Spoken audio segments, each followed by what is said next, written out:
Pessoal, mandei lá para Natália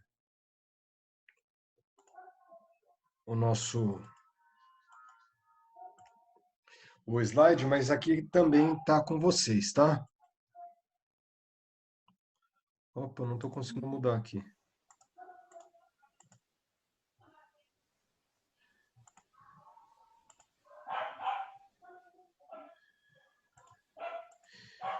Ih, travou aqui, não sei por quê.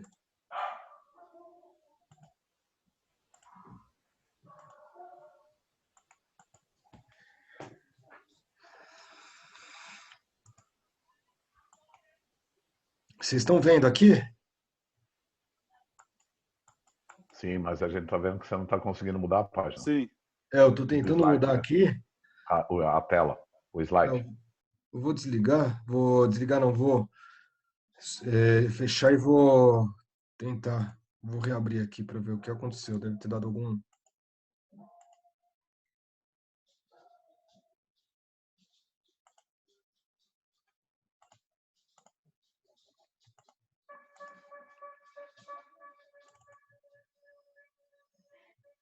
Ó, a pipoca.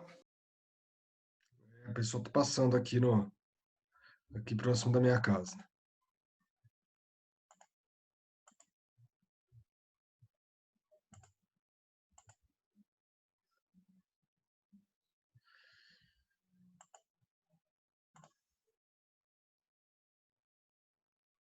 Agora acho que vai.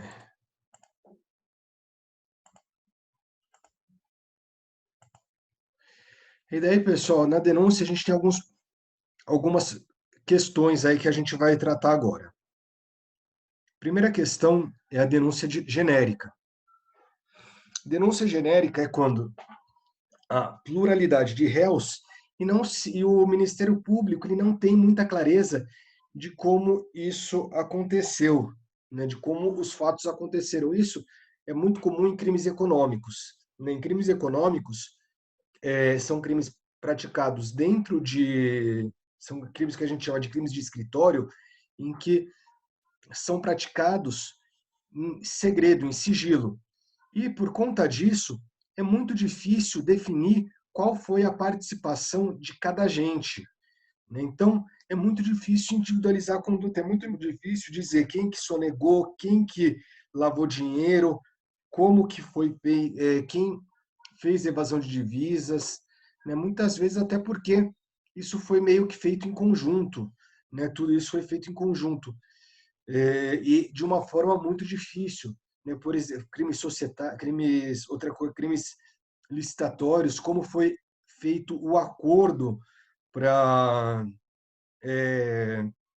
para fraudar a licitação. Então, muitas vezes a denúncia genérica. E os tribunais entenderam que quando se trata de crimes econômicos, é possível, em alguns casos, quando é impossível individualizar a conduta do agente, é possível fazer uma denúncia genérica, em que não há a individualização da conduta, não há descrição pormenorizada dos atos praticados por cada um dos acusados.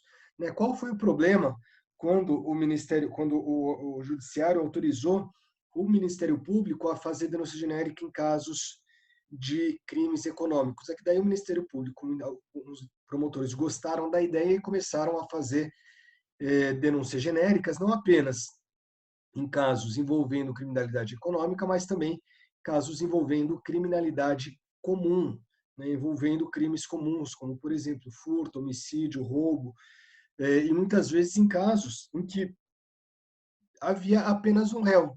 Então, é possível pegar denúncias em que o Ministério Público diz: fulano de tal matou o outro, né, furtou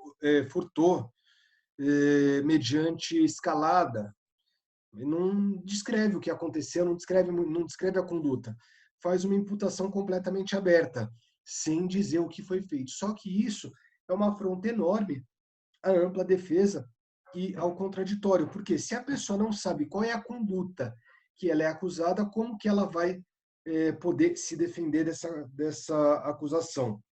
E outra, mesmo em crimes econômicos, isso é muito complicado, porque existem alguns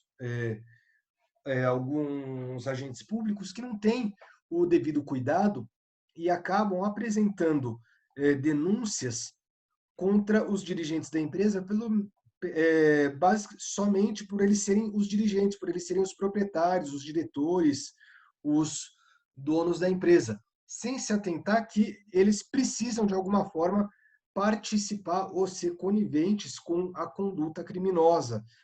E com isso, acaba se retirando direitos e garantias penais e processuais do acusado. Tá? Então, via de regra, a denúncia genérica ela não é possível. A denúncia genérica ela não deve ser aceita somente quando realmente, pela forma de execução, for impossível individualizar a conduta dos acusados. Né? Por exemplo, vamos supor, no caso de um homicídio, num contexto de briga de torcida, em que 20 torcedores começam a agredir um torcedor. Nesse caso, não é possível descrever quem deu o chute fatal na cabeça da pessoa que faleceu, quem que derrubou muitas vezes, porque foram várias pessoas que agiram conjuntamente. Então, nesse caso, em que é impossível você individualizar a conduta, você vai fazer uma acusação genérica, mas vai demonstrar que todos, de alguma forma, participaram. Vocês entenderam? Alguma dúvida sobre denúncia genérica? Se não tem nenhuma dúvida, Tranquilo. pode falar, Moisés. Só para ficar claro aqui na minha mente. Então, quer dizer que a denúncia genérica, ela se torna impossível pelo fato do reconhecimento da vítima ser impossível, é isso? Oi? Denúncia genérica, ela se torna impossível pelo fato do reconhecimento da vítima? Não. Por não ser possível individualizar a conduta. O que acontece? Tá. Individualizar a conduta do autor, é isso? Isso. Tá. Não, é que eu estou anotando aqui, peraí. O que acontece? Você faz o que acontece na denúncia genérica. Você não individualiza a conduta e daí você torna impossível o contraditório e a ampla defesa. Certo. Entendeu? Tá certo, professor. Obrigado. Era essa parte que eu estava meio cafuso. Não, tranquilo. Vamos lá.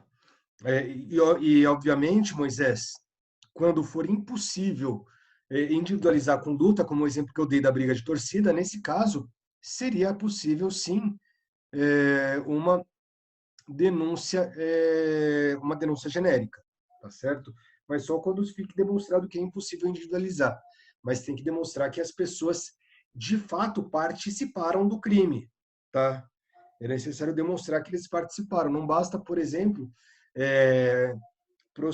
oferecer uma denúncia contra o presidente da Mancha Verde, por exemplo, da Independente, por conta da briga de torcida, porque eles não participaram, né? Se eles não estavam lá, não se pode, não é possível fazer essa acusação, né? Aliás, até porque muitas vezes sequer foram membros da torcida organizada. Professor.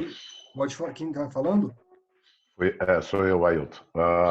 Isso que você está passando agora com relação à denúncia genérica, pode se aplicar ao caso ocorrido nesse fim de semana com relação à agressão que alguns, vamos dizer assim, integrantes tiveram lá em Brasília, quanto aquele repórter do Estadão, entre outros aí?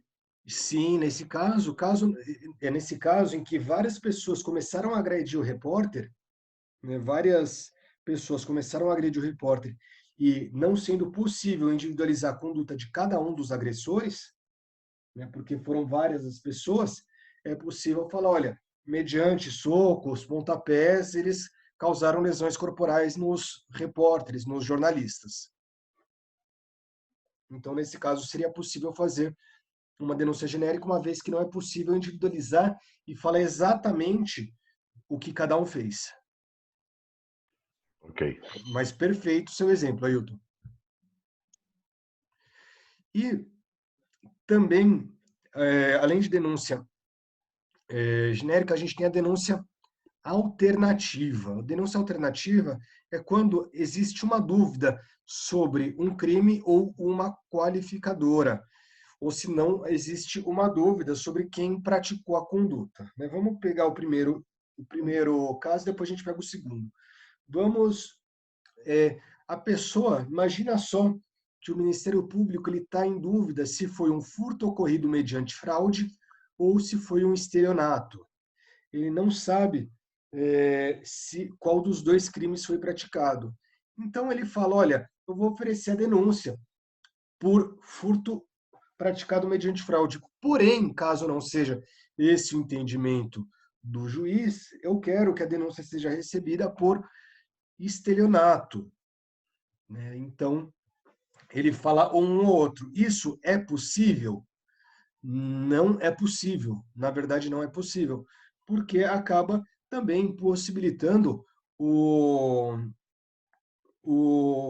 a ampla defesa e o contraditório. Torna mais difícil a ampla defesa e o contraditório, assim como também, se houver dúvidas sobre a qualificadora, também não é possível. O Ministério Público ele tem que deixar claro qual seria a qualificadora, qual seria o crime. Se houver dúvidas, o Ministério Público ele deve pedir novas diligências para o delegado de polícia, para a autoridade policial. Deve continuar a persecução, o inquérito policial até que não restem mais dúvidas. Da mesma forma, quando houver uma dúvida sobre quem praticou a conduta, sobre quem cometeu o crime. Então, imagina só que a Natália, ela tem uma irmã gêmea. Você mesmo, Natália, você mesmo. Lembra daquela sua irmã gêmea que você esconde de todo mundo? Então, aquela sua irmã gêmea, ela... Professor, que medo, o senhor está sabendo bem da minha vida, hein? Porque realmente eu tive uma. Sério mesmo? Sério. Nossa! Coincidências. Coincidências. Olha só, mas imagina só que exista, que a Natália, ela tenha se envolvido numa briga, mas as pessoas viram e não conseguiram dizer se era a Natália ou se era a irmã gêmea da Natália. Eles falaram, olha, eu sei que a Natália tem uma irmã gêmea, não sei qual das duas foram, qual das duas que cometeu o crime. E daí o Ministério Público ele falou, olha, ao invés de eu oferecer uma denúncia falando quem foi a pessoa que cometeu, eu vou oferecer a denúncia contra as duas pessoas. Então, se não foi a Natália, foi a irmã gêmea da Natália que praticou a lesão corporal. E daí inicia-se a ação penal e as duas têm que têm que apresentar defesa. Isso é possível? Também não é possível, pelo mesmo motivo que acaba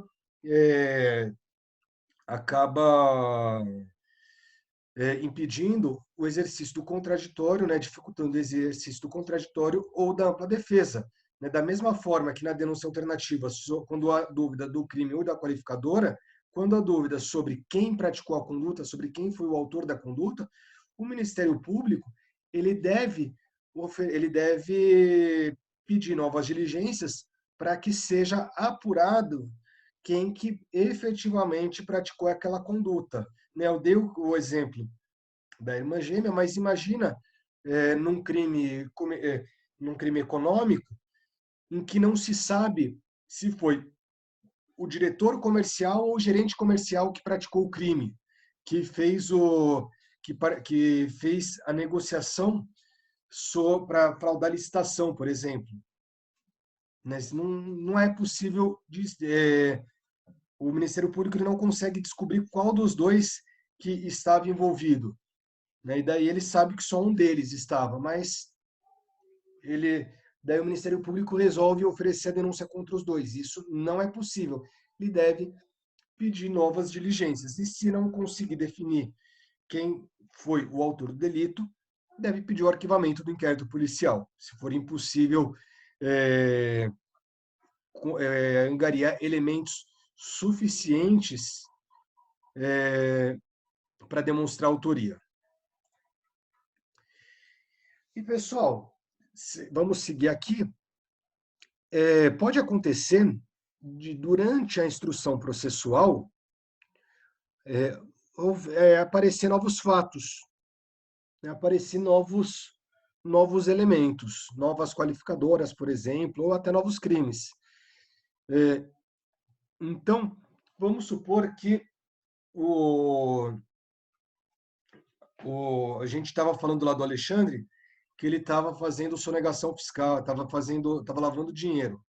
E daí descobre-se durante a instrução processual que aquela lavagem de dinheiro era referente ao tráfico de pessoas, né, que o Alexandre praticava. E o Ministério Público ele vê que tem uma relação umbilical entre essas duas condutas. E as provas, uma das provas aproveita a outra. O Ministério Público ele pode aditar denúncia para que conste também o tráfico de pessoas nessa denúncia, né? Nessa ação penal. Nesse caso, a depender da fase processual que se encontra, terão que ser feitas, diligências terão que ser refeitas. Então, se for apresentado, se o Ministério Público agitar denúncia e já tiver sido oferecida resposta à acusação, a defesa ela vai poder apresentar uma nova resposta à acusação referente apenas, então somente aos novos crimes imputados, né? Imagina só que já tenha ocorrido uma parte da instrução processual, uma parte da auditiva das testemunhas de acusação, e daí o Ministério Público pede o aditamento.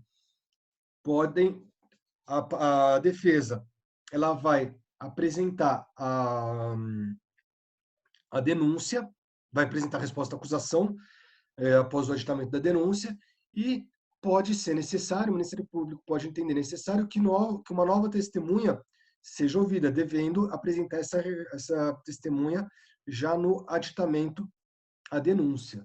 O aditamento à denúncia, em geral, se dá por esse motivo, mas também pode se dar para fazer alguma retificação, suprir alguma dúvida, fazer algum esclarecimento. Então, imagina numa denúncia genérica em que o Ministério Público, depois de fazer a denúncia genérica, ele pode verificar que era sim possível individualizar a conduta, e daí ele individualiza a conduta, deixando mais claro o que ocorreu. O importante do aditamento à denúncia é que a defesa ela tem o direito ao contraditório depois desse aditamento. Então, todos os atos praticados devem ser refeitos relacionados às novas acusações. Por fim, queridos e queridas, vamos tratar de emendatio libelli e mutatio libelli.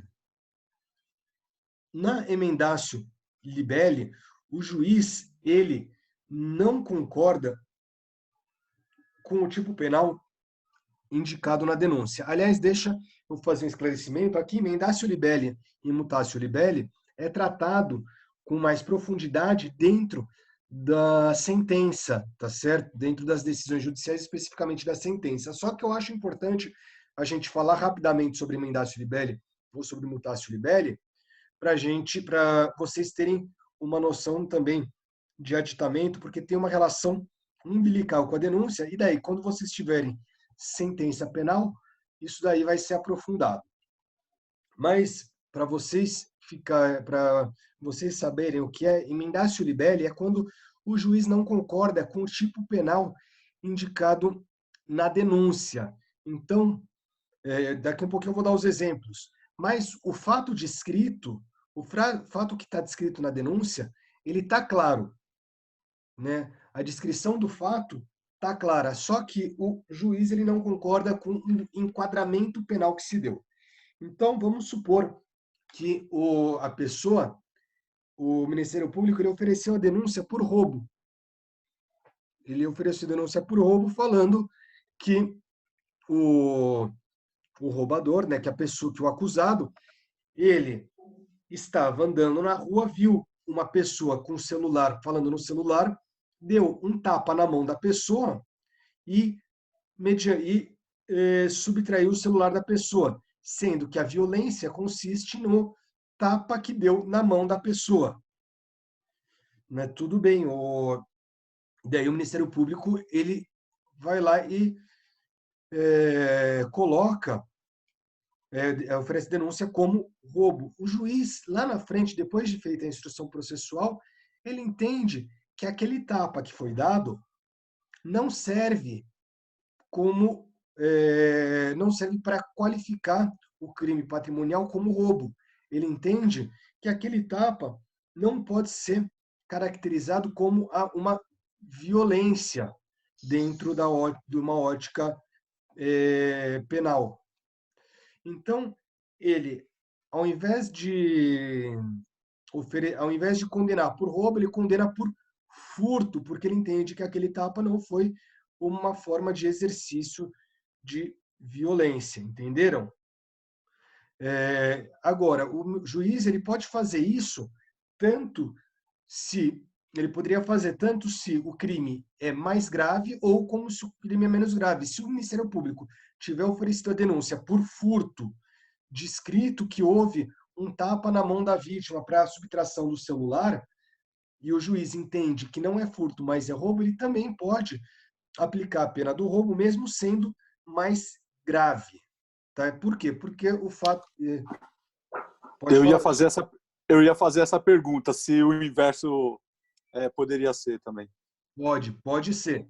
Né? Pode ser, mesmo que seja mais grave, que a conduta que o juiz vai condenar seja mais grave, ele pode fazer isso aí também.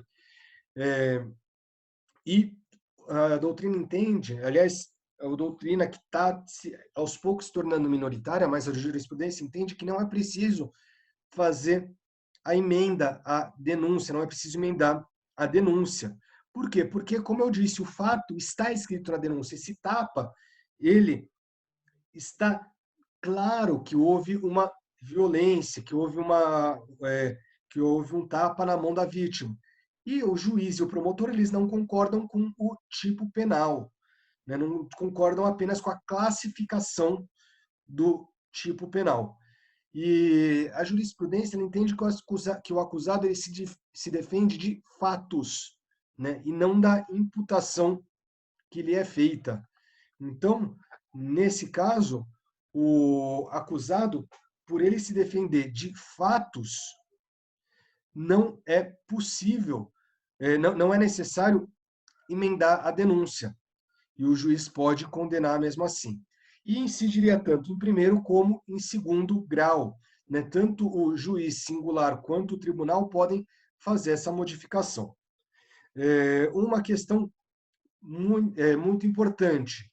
Tem muita gente que considera isso inconstitucional e isso vai acabar sendo mais atacado agora, depois do pacote anticrime, por conta do artigo 3A do Código de Processo Penal. Tá certo? Por quê? Primeiro, porque já era atacado porque as pessoas, né, a doutrina dizia que isso fere o princípio do contraditório e da ampla defesa, porque apesar da pessoa se defender dos fatos, ele também se defende do tipo penal, é uma dupla defesa. Ele se defende tanto da acusação que lhe é feita, material, que é a descrição do fato, quanto a formal, que é a imputação que lhe é feita, do crime que lhe é imputado. Agora, com o pacote anticrime, com o artigo 3A do Código de Processo Penal, isso aí, né, vai acabar, essa tese vai acabar ganhando força, até porque o juiz ele não pode mais agir parcialmente, né, pelo sistema penal, pelo sistema processual penal ser declaradamente acusatório, o juiz ele não pode mais ter a iniciativa. Então, ele não vai poder fazer a emendatio libelli, a não ser que uma das partes assim o requeira. Ou o Ministério Público, por meio da emenda à denúncia, ou a defesa, por meio de uma tese. Então, pode ser que a tese de defesa, vamos supor naquele primeiro exemplo, que o Ministério Público ofereceu a denúncia por roubo e o juiz ele quer condenar por furto, que ele entende que aquela violência não é uma violência, não serve para caracterizar o delito. O juiz, nesse caso, considerando que é um sistema acusatório, ele somente vai poder condenar a pessoa por furto se a defesa assim o requerer. Se a defesa falar, olha, não é roubo, mas é furto, somente se uma das partes assim o requerer. Entenderam? Né? Lembrando que também o Ministério Público também pode requerer a desclassificação, caso ele entenda que é necessário. Pessoal, tá claro? Em resumo, o juiz não pode tomar essa decisão de ofício, ele tem que ser provocado. Então, isso é Leórgia que perguntou, né? Leórgia, Oi, professor. então, hoje o entendimento é que ele pode fazer de ofício. O entendimento hoje é que ele pode fazer de ofício. Só que, com a inclusão do artigo 3A do Código de Processo Penal, é provável, é possível, eu acho até provável, que esse entendimento mude. Tá? Mas hoje ele pode fazer de ofício. Porque diz, o que a lei diz? Que a pessoa ela se defende de fatos e não da imputação que lhe é feita, né? E não do tipo penal. Entendeu? Agora, com a nova redação do Código de Processo Penal, eu acho que esse entendimento vai mudar para se adequar ao sistema penal acusatório. Quando vai entrar em vigor essa nova redação, professor? Já entrou. Entrou no Então já está valendo. Já está valendo, só que acontece, ainda não foi enfrentado pela jurisprudência isso. Ah, tá. Faltou os doutrinadores e a jurisprudência tomarem um rumo. Isso, porque o que acontece? Os primeiros livros com o Código de Processo Penal atualizado estão saindo agora. Né? E a jurisprudência também vai demorar um pouquinho para mudar. E antes da gente terminar aqui de cair o nosso sistema, eu vou falar rapidamente sobre a mutatio libelli. Moisés, eu já vejo aqui qual é o artigo que fala sobre mutatio e emendatio, tá certo?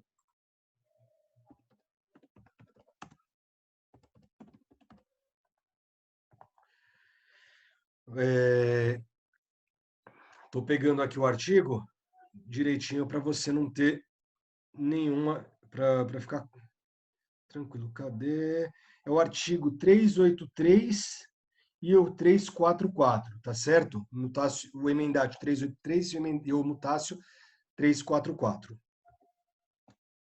E o mutatio libelli é quando o juiz ele não concorda com a descrição da conduta exposta na denúncia. O juiz ele acredita que a descrição da conduta está errada e, consequentemente, o tipo penal está errado. Por quê? Porque durante a instrução chegaram novos elementos que fizeram com que a conduta, com que ficasse claro que a conduta cometida era outra. Então, vamos supor que a pessoa está sendo processada por lesão corporal. Né? Imagina só que a pessoa está sendo processada por lesão corporal e daí, no meio da instrução, né, a vítima fala assim, olha, as testemunhas falam, olha, o réu, ele tinha batido na vítima, né? E quando a vítima estava no chão, ele foi pegar um pedaço de pau e falou, olha, eu vou te bater com esse pedaço de pau até te matar. Só que nesse momento a vítima conseguiu sair correndo e ele não conseguiu concluir a execução, não conseguiu dar fim na execução. Nesse caso, o juiz ele pode entender, né, o juiz e o promotor também podem entender que é caso de tentativa de homicídio e não de lesão corporal. Por quê? Porque mudou a descrição do fato. Né? E daí, nesse caso, como mudou a descrição do fato, seria obrigatoriamente emendar a denúncia, porque a descrição o fato descrito na denúncia é outro. E daí, o que o juiz deve fazer? Deve mandar para o Ministério Público, para que o Ministério Público emende a denúncia e, depois de emendar a denúncia, continua o processamento, continua o processo, dessa vez por homicídio. É mais ou menos vamos para aquele nosso primeiro exemplo, em que a gente falou do roubo e do furto de celular. Imagina que o Ministério Público tenha falado apenas que subtraiu o celular da mão da vítima. E daí a vítima falou, olha, ele me deu um tapão na orelha, né? Enquanto estava falando do celular, me deu um tapão, inclusive, eu fiquei com a orelha zunindo durante 2 semanas. Na denúncia, o Ministério Público não tinha descrito esse tapa. E daí, com essa descrição feita pela vítima, é possível modificar o teor a conduta que é imputada. Nesse caso, como mudou o fato praticado, como a conduta praticada é outra, é preciso fazer a emenda, a inicial, a emenda à denúncia, e o juiz novamente receber essa emenda, a defesa se manifestar e todos os atos processuais necessários. E se o Ministério Público não quiser emendar a denúncia, o que o juiz pode fazer? Manda para o Procurador-Geral de Justiça, tá certo? Para que o Procurador-Geral ele se manifeste, ele ofereça ou não a denúncia, salvo engano, nos termos do artigo 27 do Código de Processo Penal. Pode falar, Natália. Professor, tem prazo para a emenda dessa denúncia? Não tem prazo. Assim, o prazo seria, se o juiz manda para o Ministério Público, são aqueles 15 dias. Né? Ou se Então, não, mas não pode ser feito a qualquer momento do processo. Pode. Ele tem que ser feito naqueles 15 dias. Não, então, pode ser feito em qualquer momento do processo, a emenda. Por quê, Natália? No caso, a emenda, ela ocorre, em geral, porque surgiu um novo fato durante a instrução processual. Né? Então, imagina só que a vítima, seja um roubo simples, e daí a vítima fala que eles estavam armados. Entendeu? Daí o Ministério Público ele pode emendar a denúncia, falando, olha, na verdade não é roubo simples, é roubo qualificado, por emprego de arma de fogo. Entendeu? Entendi. Pode acontecer, ou chegar um vídeo, qualquer coisa que chega durante a instrução processual, que chega após a denúncia. Então, o prazo é até antes da sentença. Né? Lembrando que todos os atos que já foram feitos têm que ser refeitos, tá certo? Entendi, obrigada. E a mutatio libelli, caso o tribunal entenda que é preciso fazer, né, já na segunda instância, a emenda à denúncia, isso não pode ocorrer, somente o juiz de primeiro grau pode fazer isso, tá certo? Pessoal, alguma dúvida? Não, até agora não. Alguma coisa que vocês queiram falar? Tá certinho, então? Ok. Pessoal, se tá certinho, se vocês entenderam tudo... Opa. Não, aqui. Se vocês entenderam tudo, eu vou encerrar a aula, né? Vou agradecer a todos que estiveram presentes e, aliás, estou esquecendo de fazer a chamada. Estou esquecendo. Né? Ô, professor, Oi. há uma recomendação agora para se fazer chamada? Como é que é isso? Sim. Calma aí, deixa eu...